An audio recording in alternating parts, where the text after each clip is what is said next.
এই গর্ত থেকে সাপ আসতে পারে, বিচ্ছু আসতে পারে মনে করে নিজের গায়ের চাদর ছিঁড়ে ছিঁড়ে গর্তগুলি বন্ধ করা শুরু করে দিলেন। কয়েকটা গর্ত বন্ধ করার মতো চাদর আর নাই, পাও দিয়ে চেপে ধরলেন। এক পাহাড়িয়া বিষধর সাপ বেরোবার জন্য চেষ্টা করে বেরোবার পথ খুঁজে নিয়ে পেয়ে হযরত আবু বকরের পায়ের উপরে দংশন করেছে। বিষের যন্ত্রণায় হযরত আবু বকরের চোখ থেকে পানি দরদর করে পড়ছে। রাসূলুল্লাহর ঘুম ভেঙে গেল। আল্লাহর নবী তাকে বলেন, আবু বকর চোখে পানি কেন? বাড়ির কথা বুঝি মনে পড়ে গেছে?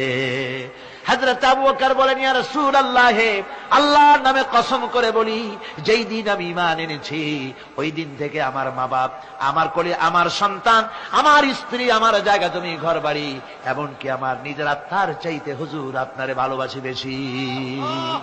তাহলে কাঁদো কেন?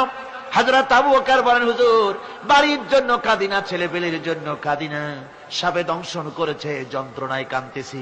আল্লাহ নবী সঙ্গে সঙ্গে মুখ থেকে থুতু বার করে যন্ত্রণার জায়গায় লাগাই দিলেন। সঙ্গে সঙ্গে যন্ত্রণা বন্ধ হয়ে গেল। হুজুর বললেন, আবু বকর প্রথম যখন তোমার এই আঘাত করেছিল সাপে, আমাকে কেন তাড়াতাড়ি বলো নাই? এতক্ষণ তো তোমার কষ্ট হতো না।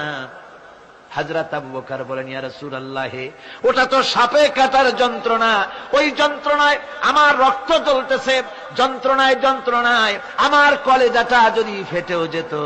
আল্লাহর হাবিব আরাম ফরমাচ্ছিলেন, আমি তাকে আরামে বিঘ্ন ঘটাতে পারতাম না। আমার ভাইয়েরা, হযরত আবু বকর হযরত রাসূল দুজন বসে আছেন। এমনি সময় কাফের বেঈমানেরা খুঁজতে খুঁজতে জায়গা মতো এসে গেছে। একজনে বলে ভিতরে আছে, আর একজনে বলে নাই।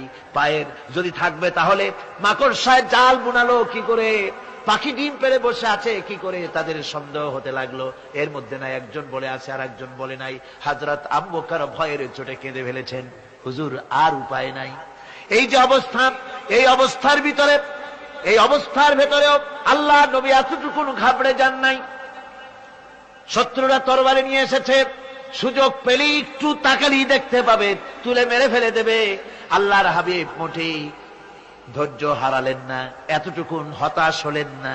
আল্লাহ পাকের হাবিব তার সাথীকে কি বললেন? তখন কোরআনে কারীম সূরা তাওবার মধ্যে আল্লাহ তা উদ্ধৃত করেছেন মুমিনদের জন্য, ইযহুমা ফিল গার ইয ইয়াকুলু লিসাহিবিহি লা তাহজান ইন্নাল্লাহা মা'ানা।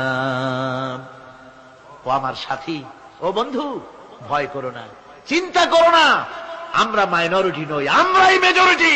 তার কারণ আল্লাহ আমাদের সাথে আছেন। সুবহানাল্লাহ।